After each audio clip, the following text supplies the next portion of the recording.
had some big wars happen around the world. The most notable being the World Wars, being World War One and World War Two.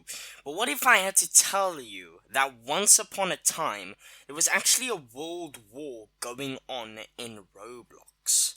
Alright, I know that sounds interesting, trust me it is. Now today in this Roblox history lesson, or whatever you want to call it, we are going to be going over the GSC versus UN war, otherwise known as World War 3, and no, I'm not kidding, this was seriously the World War of Roblox. Okay, you're gonna wanna stay tuned to the end of the video to find out the story. Before we get into the video, guys, be sure to subscribe down below. A lot of you guys aren't subscribed. I can't actually remember the percentage. I know my editor will probably put it up right now, but you know, a lot of you aren't subscribed. So if you would do me a favor and subscribe down below by clicking that big red subscribe button. And why wouldn't you want to subscribe, guys? Become a Robloxian today by subscribing to the channel. Helps me out. And yeah, without further ado, let's get into the video. So to understand a war, you obviously need to understand who's in the war, because a war, look, this is not the definition of a war, but a war is literally people going against each other, you know, whether they're solving differences or fighting for something.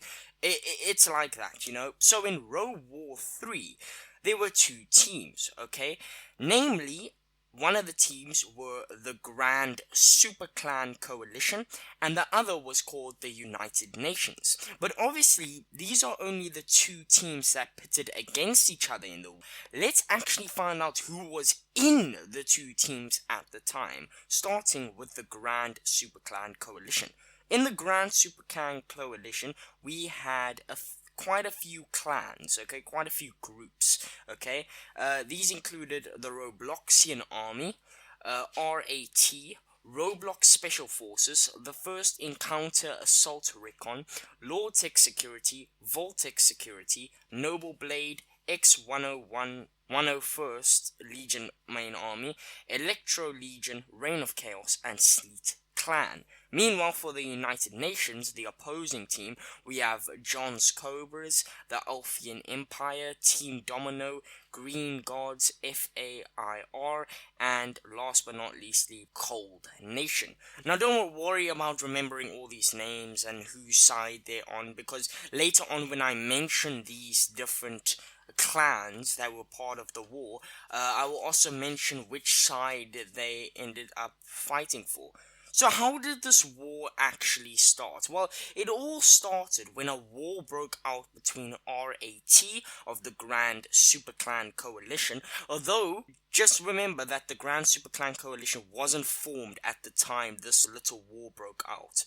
But RAT of the Grand Super Clan Coalition had a war against John Cobras of the United Nations in early 2012. Now, at this time, the Emperor of John's Cobras, who was a user by the name of PSP John 1, was having help from the coalition of the United Nations, which had roughly about 180,000 members at the time.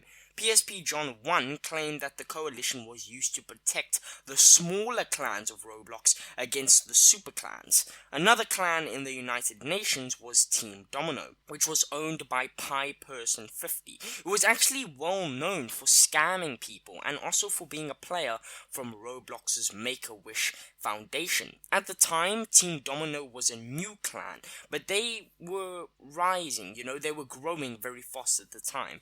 And another clan that was involved, a much smaller clan that had early involvement, was the Alphian Empire, which was owned by Hull or Taj. I might be saying that wrong, don't count me on that. They were a rising clan that were winning quite a bit of the wars that they were in at the time, despite having the least amount of members, you know.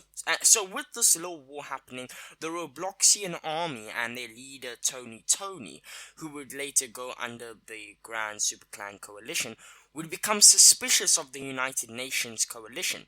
It is quite interesting to know that there's actually a build up to this, it didn't just happen out of the blue, because the Robloxian army and John's Cobras actually had a long history of tension between each other already, which led the two leaders, Tony of the Robloxian army and PSP John 1 of John's Cobras, to have a fierce rivalry on Roblox. Now, in December 2012, the Grand Super Clan Coalition was formed. It was owned by a user named Fruitbox, who also owned the Roblox Special Forces, who were also under the Grand Super Clan Coalition. So at this time, with all the clans involved, as mentioned earlier, you can go back if you want to, the Grand Super Clan Coalition had over, and listen to this, okay, it had over 500,000 members in it. That is crazy. And shortly after forming, the Grand Super Clan Coalition declared war on the United Nations, and this would start off what they call World War 3, with both sides trying to overthrow each other's bases. World War 3 was also known for what some call the largest military operation in Roblox history, which was called Operation Snake Eater. On December 23rd, 2012, Tony, who was the leader of the Robloxian army under the Grand Super Clan Coalition, uploaded a video to his YouTube channel announcing the Operation Snake Eater. Later on, John's Cobras of the United Nations would also release a video on the same matter. Then on New Year's Day in 2013, the Grand Super Clan Coalition launched a raid of over 1,000 members, which won them the war in the end.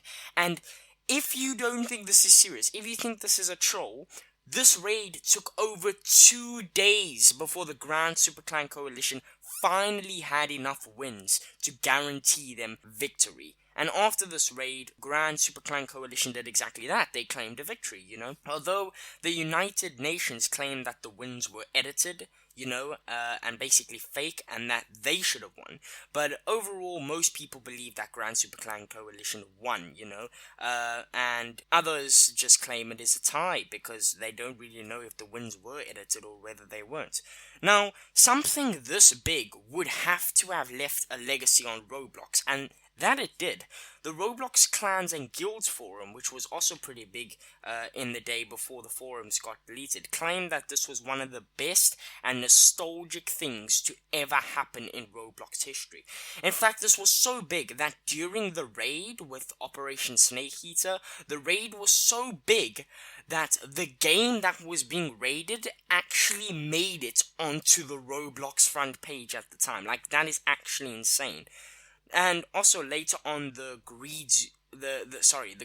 Gods clan, who was in the United Nations coalition, was actually trying to reform the United Nations, and actually got 4 clans to participate in the reforming of it, which I don't think there's anything more to it, because apparently the Green Gods clan's now, done. So yeah, I guess that's also done. There's gonna be no more United Nations.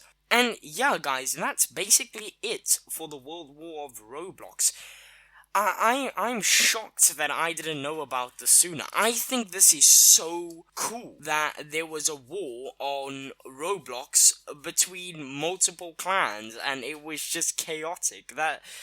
It's amazing to think about. I wish I was active on Roblox when this happened, because oh my days, what a thing this would be to follow. Like, I would be following this through and through, making sure that I know what's going on, because this sounds so interesting in my opinion, and it's actually quite fascinating how big this war turned out to be, because we all know about army groups nowadays on Roblox, but it's actually nothing to compare to what actually happened back here.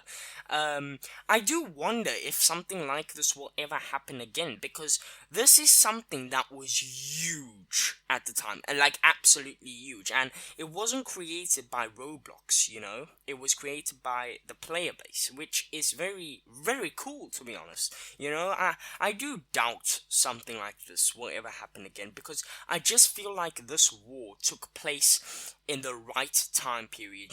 I feel like if it took place nowadays, it would not have gotten the attention or recognition it did get back in late 2012, early 2013, especially since today's I guess you could call generation of Roblox players have a much more higher standard. Like, I don't mean it in a bad way, but I mean, like, back in 2012 there weren't games with over a billion total place visits. Roblox wasn't as much of a popular platform back then, so the standards were a bit lower. But yeah, I think this is absolutely amazing. But I really want to know what you guys think about the Roblox World War, aka World War 3 as they call it. Do you guys know something that I didn't mention in this video? Because I tell you what, I'll be very, very interested to know if you guys do know something that I don't know. And yeah, credit to the Roblox fandom as well. That's where I got most of this information. Obviously, I did do a bit of digging and researching outside as well. But this is just amazing. I cannot believe this has happened and I did not know. But be sure to subscribe below to join my army so we can, I don't know, destroy all Roblox scammers or something. I don't know.